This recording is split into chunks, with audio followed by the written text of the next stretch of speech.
All right, we're joined now in studio by WFAN radio host Danielle McCartan. Danielle, thanks for coming in tonight. Hey, thanks for inviting me. Let's start with tonight's game here. How key was it for the Bombers to avoid the sweep in this series against the Dodgers? You know, for morale, I guess, but a lot of people were calling up on the radio this weekend and talking about how this is a World Series preview. But, I kind of pushed back on that a little bit because, the Dodgers were without Kershaw. Yep. The Yankees were without Cole and Soto, arguably two of their best players. So avoiding the sweep, cool. For morale, I think it's better that way. When you look at this series and his last 35 games, let's say, which is now his on-base streak, Aaron Judge is doing Babe Ruth-type things here. Huge home run tonight. In his last 10 games, the guy's batting .486, 7 home runs, 20 RBIs. His OPS is about 2,000, and I'm not really exaggerating that number. Remember when this guy was struggling to start the season? Yeah, and a lot of callers were calling in like, oh, he's still hurt. Like, what's up with him? Like, dude, just relax a little bit. Like he'll settle in. He's a guy that is just.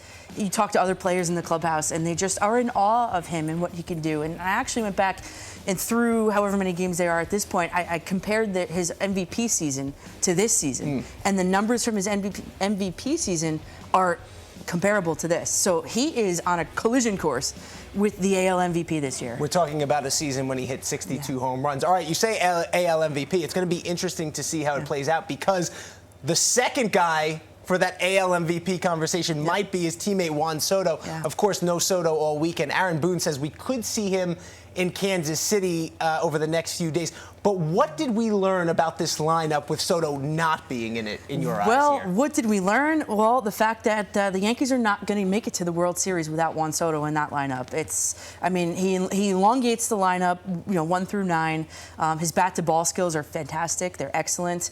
And I just hope that this kind of scared Hal Steinbrenner to kind of picking up the phone and calling Scott Boras and being like, let's get to the negotiation table here. And I know people are going to say, well, Boras doesn't negotiate in season, but Soto said on May 16th that he'd be open to doing that. I think it's interesting because you say the Yankees aren't going to make the World Series without Soto. I spoke to Aaron Boone earlier this week, and he was saying that this is a lot different than when Aaron Judge went down last season because they have a lot more depth. And they have Judge, even though Soto is not healthy right now.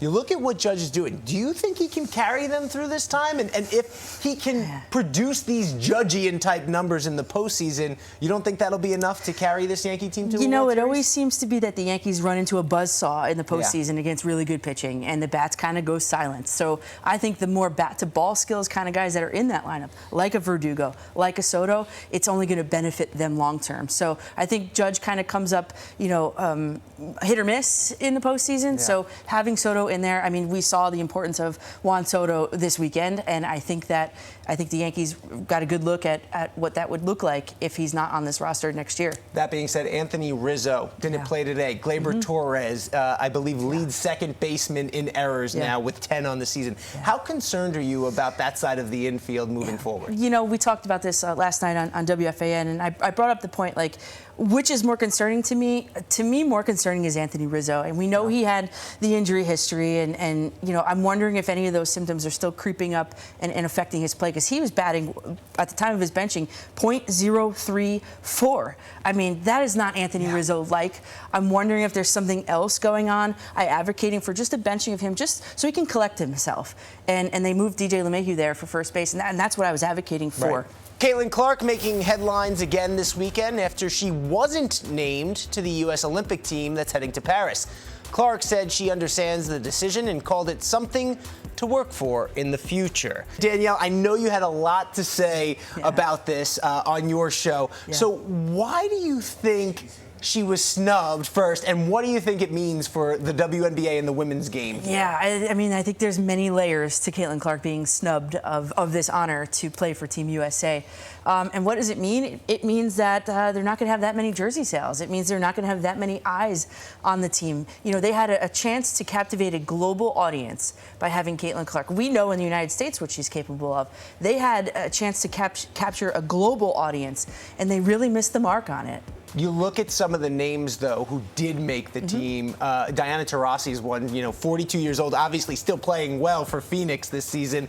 But do you think it's just because she hasn't earned it in the eyes of the Olympic team? But her numbers are pretty good. They're comparable. Yeah, I looked at her numbers and, earned it. I mean, how else can you earn it? Your numbers are, if you look at points per game, assists per game, 3-point shots made, she is above many of the players that are on that team, including Diana Taurasi and a few others. So, to me, I don't know how much more she could earn her spot on that team. For me, I think she deserves the spot. Now, did you hear Caitlin Clark's reaction to not being named? She said that they created a monster, and she said she's still going to be watching and rooting on these women. What did you think of her response? That's the PR response, right? I mean, the mouthpieces, including mine, are all over the country advocating for her. She doesn't need to do it herself. So I think she, took the high road, and it was the best strategy for her.